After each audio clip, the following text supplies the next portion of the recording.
పీక్లో ఉన్నప్పుడు సార్ మీరు top remuneration ఎలా తీసుకున్నారు సార్? అంటే అప్పట్లో కూడా అసలు రెమ్యూనరేషన్ మీద పెద్ద అసలు ఉండేది కాదండి. జస్ట్ ఇది వాళ్ళు ఏవి ఇవ్వగలిగితే అది తీసుకున్నాను అంతే తప్ప ఇంత డిమాండ్ చేసి నాకు 5 కోట్లు కావాలి. అప్పుడు అసలు కోట్లు లేవండి. మా రోజుల్లో అన్ని లక్షలే.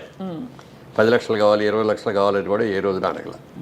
నేను మ్యాక్సిమం తీసుకున్న ఈ రోజు వరకు నేను తీసుకున్న మ్యాక్సిమం రెమ్యూనరేషన్ అంతా అంటే 5 లక్షలు. కానీ అందులో పొదుపు చేశారు చూడండి సార్, సేవ్ చేసి దీన్ని గ్రో చేశారు. అది గ్రేట్ సార్. ఎంత దాచుకోవాలి సార్ సుమారుగా? మీరు ఒక బిజినెస్ మ్యాన్ కాబట్టి ₹1 సంపాదిస్తే, ఇప్పుడు మా అలాంటి ప్రొఫెషనల్స్ ఉంటారు, లేదు ఇంకా కొంచెం ఏదైనా ₹1లో ఎంత దాచాలి సార్ ముందు? ఎంత దాచుకోవాలంటే ₹100 జీతం సంపాదించుకునేవాడైనా సరే ₹10 ₹15 రాగానే ముందు తీసుకెళ్ళి ఆ డబ్బాలో వేసేయాలి. ఆ మిగిలిన 80 ఖర్చు పెట్టుకోవాలి. 100 పెట్టామనుకోండి, 100 ఖర్చు అయిపోవడం కాకుండా ఇంకో 200 అప్పు కూడా చేస్తాం. అది చేయకూడదు. నేను ఉన్నా లేకపోయినా తినకపోయినా ఈ ₹20 ఈ 20% తీసుకెళ్ళి నేను పక్కన వేయాల్సిందే అనేది స్ట్రిక్ట్గా పెట్టుకుంటే ఈజీగా పైకి రాగలుగుతాం. ఈజీగా అంటే వేస్ట్ అవ్వకుండా ఉన్నంతలో జాగ్రత్త చేసుకుంటాం. ఆ వచ్చిన దాన్ని మళ్ళీ అది ఆ ఫ్రెండ్ అడిగాడు, లేకపోతే వీళ్ళు అడిగారు, ఈ ఆడేదో మందు తాగుతా ఏదో అప్పు అడిగాడు, ఇవన్నీ ఇవ్వకూడదు. జాగ్రత్త పడాలి. అండ్ ఇంకోటి సార్, క్రెడిట్ కార్డు ఉండడం మంచిదంటారా ఒక వ్యాపారవేత్తగా? క్రెడిట్ కార్డు ఉండటం అనేది డెఫినెట్గా ఇప్పుడు అవకాశాలు చాలా ఉంటాయి. అవకాశాలను సద్వినియోగం చేసుకునే వాళ్ళందరికీ ఉపయోగపడతాయి, దుర్వినియోగం చేసుకునే వాళ్ళకి అందరికీ కూడా ఇది అవుతుంది. మీరు అమెరికా లాంటి దేశంలోకి వెళ్ళి చూస్తే క్రెడిట్ కార్డు అని ప్రతి దగ్గర క్రెడిట్ కార్డు, డబ్బు డీలింగ్ ఉండదు అసలు. అవును. పెట్రోల్ కొడుచుకున్నా క్రెడిట్ కార్డే పెడతారు, షాపింగ్కి వెళ్ళినా కూడా క్రెడిట్ కార్డు ఇస్తారు, అన్ని చోట్ల ఇదే. ఇక పండగలు వచ్చాయి, క్రిస్మస్ లాంటి పండగలు వచ్చాయంటే అసలు ఎన్ని కొట్టేస్తారో చెప్పడానికి లేదు. అవసరం ఉన్నాయి లేని అన్నీ కూడా. ఆ రోజు జేబులో డబ్బులు ఉండక్కర్లా, క్రెడిట్ కార్డు తీసి ఇస్తారు, వాడు దాంట్లో పెడతాడు, ఇచ్చేస్తాడు. అది ఆ క్రెడిట్ కార్డు అప్పులు తీర్చడానికి మళ్ళీ బోలెడు అప్పులు చేసే సందర్భం అదే కదా. క్రెడిట్ కార్డు ఏంటంటే అవసరానికి జేబులో డబ్బు కాకుండా ఇది కూడా ఒక కరెన్సీయే. పేపర్ కరెన్సీ కంటే కూడా ఇది ఒక, కానీ అది హద్దుకు మించి ఖర్చు పెట్టడానికి కాదు. అంతే కదా, అదే అది ఉంది కదా.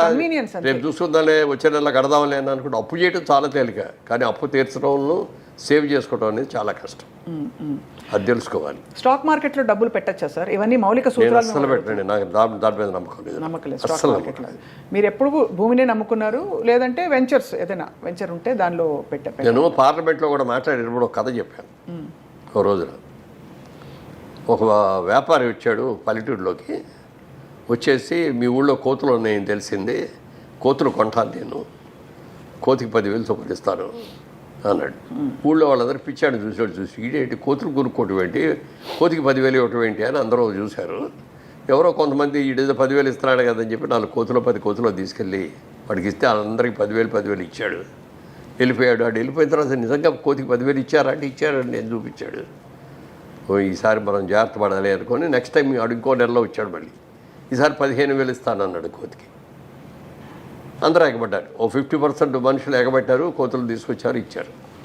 మూడోసారి వచ్చాడు, 25,000 ఇస్తా, నాకు కోతులు కావాలి అన్నాడు. అప్పటికి అయిపోయినాయి కోతులన్నీ. ఊళ్ళో ఉన్న కోతులన్నీ అంత ముందే కొనేసి తీసుకెళ్ళిపోయాడు. ఎక్కడ కోతులు లేవు. 25,000 ఇస్తానంటాడు. పక్క ఊళ్ళోకి వెళ్తే 20,000కి దొరుకుతున్నాయి. అక్కడికి వెళ్ళి 20,000 కొనుక్కొని కోతులు తీసుకొచ్చేసి వీడికి అమ్మారు. అర్థమైంది సార్. అర్థమైంది కదా. ఆ 20,000కి అమ్మింది ఎవరు అంటే వీడే. అదే అందుకని అదే అర్థమైంది. మన దగ్గర 5,000కి 10,000కి కొన్న కోతుల్ని మనకి 20,000కి అమ్మాడు. అది ఎంత గోల్డెన్ ఇదే సార్ ఇది. అయితే ఇప్పుడు స్టాక్ మార్కెట్ కూడా అలాంటిదేనండి. ఏ రోజున ఏ రేట్లు ఎందుకు పెరుగుతున్నాయో తెలియదు, ఎందుకు పడిపోతున్నాయో తెలియదు. ఇది బ్రహ్మాండంగా ఉంది అని అందులో పెడతాం. అంటే ఏదైనా డబ్బు సంపాదించడానికి కష్టపడి సేవ్ చేసుకుందాం అనుకున్న విలువ ఇది ఆర్టిఫిషియల్గా ఏదో పెట్టుబడి పెట్టేసి ఊరినే వచ్చేసింది. ఒక లాటరీ వచ్చింది అని అంటే దాంట్లో కూడా వచ్చినప్పుడు బాగానే ఉంటుంది, సంతోషంగానే ఉంటుంది. కానీ హార్డ్ ఎర్న్ మనీ అనే దానికి ఉన్న విలువ ఈజీ మనీకి ఉండదు. ఈజీ మనీ ఎలా వచ్చిందో అలాగే బాగుంది. హార్డ్ ఎర్న్ మనీ మనం జాగ్రత్తగా కాపాడుకుంటాం కదా సార్. అది. అండ్ ఫైనలీ సార్, రియల్ ఎస్టేట్లో డబ్బులు పెట్టాలంటే మీ సలహా ఏంటి సార్? చాలామంది ఇవాళ జయభేరి అనగానే one of the most trusted names. So మీ సలహా ఏంటి సార్? డెఫినెట్గా మంచిది. అలాంటి ఉద్యోగస్తులు ఎవరైనా సరే, ఇప్పుడు ఈ నా ఇంటర్వ్యూస్లో నేను చెప్పిన ఇట్లాంటి మాటలు అన్నీ కూడా విని చాలామంది ల్యాండ్ మీద ఇన్వెస్ట్ చేశారు. నేను ఎక్కడికో వెళ్తా అంటే, ఏమండి మీ ఇంటర్వ్యూ చూసామండి, మీరు చెప్పింది బాగుందండి, నేను కూడా ల్యాండ్ కొన్నానండి, ఏదో ఇన్ని స్థలాలు కొనుక్కున్నానండి, బాగా పెరిగినాయండి, డబల్ అయినాయండి, ట్రిపుల్ అయినాయండి అని చెప్పిన వాళ్ళు ఎంతోమంది ఉన్నారు. అందుకని నేను ఇంకోటి వ్యాపారం చేస్తూ మీరు భూమి కొనుక్కోండి అని నేను చెప్పలేను కదా. అవును, అర్థమైంది అదే. తర్వాత సేఫ్టీ ఇది. ఇప్పుడు ఏదైనా కొంటే, ఇప్పుడు వ్యాపారం చేసేవారు వ్యాపారంలో లాభం రావచ్చు, నష్టం రావచ్చు, కానీ భూమికి మీద నష్టం ఉండదు. అవును, పెరిగేదే తప్ప తరిగేది కాదు, పాడైపోయేది అంతకంటే కాదు. కాబట్టి అంటే కొనుక్కునేటప్పుడు లీగల్గా కరెక్ట్గా ఉన్నాయా లేదా, దానికి హద్దులు సరిగ్గా ఉన్నాయా లేదా అని చూసుకొని మనం కొనుక్కున్న దాన్ని ప్రొటెక్ట్ చేసుకోవాలి మనమే. ఇక్కడ హైదరాబాద్ లాంటి చోట మనం ప్రొటెక్ట్ చేసుకోకపోతే ఎవడో ఒకటి వచ్చి అక్కడ ఇల్లు కట్టేస్తాడు. మాకు ఇదిగో ఈ ప్రాజెక్టులోనే ఒకటి జరిగింది అట్లాగే. ఇక్కడ స్థలం అమ్మే ఒకటి, అంటే మామూలుగా వాస్తు ఎక్కువ చూస్తాం మనం. ఒకటి వాస్తుగా లేని సైట్లు కొన్ని ఉంటాయి, వీధి సోలను అయ్యాయి. అవి జనరల్గా ముస్లిమ్స్ కొనుక్కుంటారు, వాళ్ళకి వాస్తు మీద నమ్మకం ఉండదు. అవును, అంతే, కొంచెం తక్కువ ఇస్తాం కూడా రేటు. అందుకని అట్లాంటివన్నీ వాళ్ళు కొనుక్కున్నారు. ఒక మిలిటరీ ఆఫీసర్, ఒక ఆయన రిటైర్డ్ మిలిటరీ ఆఫీసర్ నా దగ్గరకు వచ్చి, ఇలా నేను నా డబ్బు ఇదండి, రిటైర్మెంట్లో నాకు వచ్చిన డబ్బు, దీన్ని ఎక్కడో చోట ఇన్వెస్ట్ చేయాలి, మంచి వాళ్ళు ఎవరి దగ్గర చేయాలా అని చెప్తే మీ పేరు చెప్పారండి అని చెప్పి వచ్చి ఇస్తే ఇన్వెస్ట్ చేసి సైట్ ఇచ్చాం.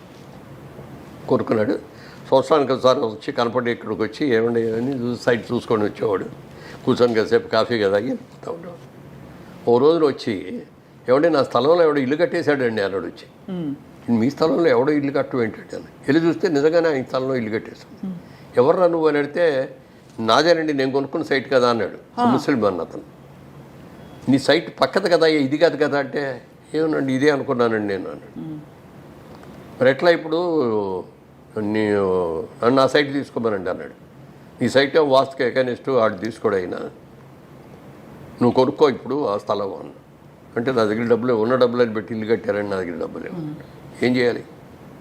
వెంటనే ఇంకో ప్లేట్ ఎవరో అమ్మేవాళ్ళు ఉన్నారో చూసి ఆ సైట్ మేము కొని ఆ సైట్ ఆయనకి ఇచ్చాం.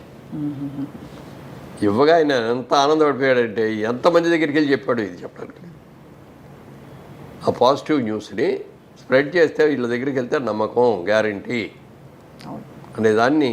ఇప్పుడు ఊరిని బిల్డప్ పోదండి, నేమ్ బ్యానర్ నేమ్ రావటం, మంచి సినిమాలు తీస్తే బ్యానర్కి మంచి పేరు వస్తుంది, వ్యాపారం కరెక్ట్గా చేస్తే ఆ వ్యాపార సంస్థకి మంచి పేరు వస్తుంది. అట్లా నిజాయితీగా ఉండాలి. ఒక్కొక్కసారి మనకు నష్టం వస్తుంది, వచ్చినా కూడా మన కస్టమర్ని ఎప్పుడు కూడా చేయకూడదు. మేము మొట్టమొదట వ్యాపారాన్ని మొదలుపెట్టినప్పుడు ఇట్లా గాజు అద్దం ఉండేది, దాని కింద ఒక కాగితం పెట్టుకున్నాం, customer is our God, customer is our pay master, customer is always right అని పెట్టుకున్నాం. అందుకని కస్టమర్ ఎవరు వచ్చినా చాలా గౌరవంగా చూస్తాను, చాలా గౌరవంగా మాట్లాడతాను. మనకి వాళ్ళ ఆనందం ఏంటంటే ఈ కస్టమర్లు రాబట్టే కదా మనకి అనేదో ఒక ఫీలింగ్. తర్వాత కస్టమర్ ఈజ్ ఆల్వేస్ రైట్ అని పెట్టుకుంటాం. మన దగ్గరికి వచ్చి ఏదో కూడా అతను ఏదో బాధిస్తాడు, నీది వాడేది తప్పు, ఇది నేను చెప్తున్నాను, నేను నా ఎక్స్పీరియన్స్ అని నేను అనకూడదు.